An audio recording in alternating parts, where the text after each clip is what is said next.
in the $35,000 to $1,000 out the door price range for a family MPV. Today we're taking a look at whether the G8 is worth considering on the road, and how you should choose when comparing it with the Sienna we just checked out a few days ago. The vehicle is 5,219 millimeters long with a 3,080 millimeter wheelbase, and a curb weight of over 2.0 tons. Power comes from a plug-in hybrid system made up of a 1.5T engine producing 180 horsepower, and a 160 kilowatt drive motor, which can be plugged in to charge or generate electricity on its own. At low speeds it can charge, at high speeds the engine can directly drive the wheels. When the battery is depleted it can run in series mode, which is basically normal driving, and during acceleration it can also operate in parallel with the engine and motor driving together. The system is fairly complex, so I won't go into all the details here. In real-world driving, though, if you're like me and have just test-driven the Sienna and then hop into this car, the most noticeable difference is how much stronger its mid to late acceleration feels. For example, during hard acceleration when you floor the accelerator and hold it down, as the speed reaches around 80 kilometers per hour you can clearly feel a second surge of push, almost like a second stage of acceleration. The 0 to 60 miles per hour equivalent sprint is about 7.4 seconds, while the 50 to 75 miles per hour mid-range acceleration can be done in about 4.8 seconds. The downside is that this model does not offer all-wheel drive. With front-wheel drive, if the steering wheel hasn't fully straightened and you floor the accelerator, the front tires can easily spin. In terms of exterior design, the front end features a large grille with an array-style decorative pattern, along with 4 horizontal elements running across the lower section, giving it a bold but not overly aggressive look. The headlights are slightly on the small side and include automatic headlights, but there is no adaptive high beam function.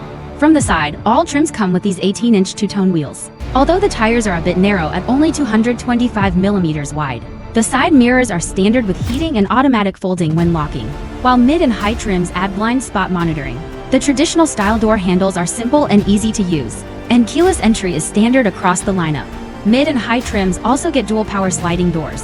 You can see that, unlike the Sienna's more plain and practical styling, the G28 uses full LED lighting and a large amount of chrome trim to create a stronger sense of luxury, which means it works well for everyday family use. But if you occasionally need to pull up to a hotel entrance or an airport to pick someone up, it can still hold its own in terms of presence. That said, while the exterior feels more upscale, the interior space isn't quite as large as the Sienna's, and for safety reasons it doesn't use fold-flat, hidden underfloor seats. Even so, the 50-plus liter cargo area is generally enough to meet a family's travel needs. And since there's no need to hide the third-row seats under the floor, that third row can be made wider and more comfortable, with better seat cushion height, length, and backrest angle. In terms of passenger space, with my height of 5 feet 10 inches and weight of about 160 pounds, after setting the first row to my driving position, the second row still has a bit more than a fist's worth of knee room.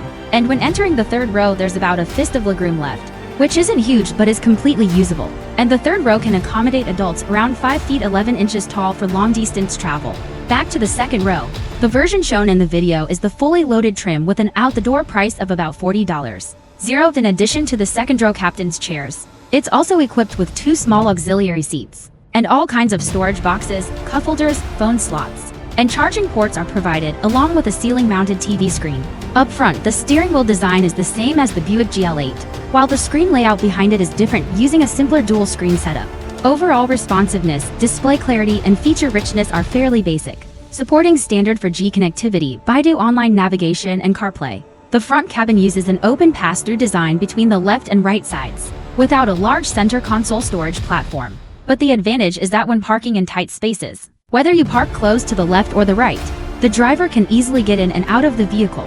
Finally, coming back to the question at the beginning, if you compare it with the Sienna, the G28 on the road feels more like a well-balanced choice. It doesn't have the Sienna's standout advantage of extremely large interior space, but it also doesn't suffer from drawbacks like a cramped third row or weak mid-range acceleration, instead offering a level of competence across the board. In addition, as a plug-in hybrid, it not only saves fuel compared with a conventional hybrid, but can also save more money because you can store electricity, and may be exempt from certain usage-related taxes. And when you factor in the current roughly $1 trade-in subsidy and the promotion where a small deposit can deduct about $1 from the purchase price, after subtracting these incentives and adding insurance, you're basically at the out-the-door cost. And this promotion has reportedly been available for just 1 week, with orders already exceeding expectations.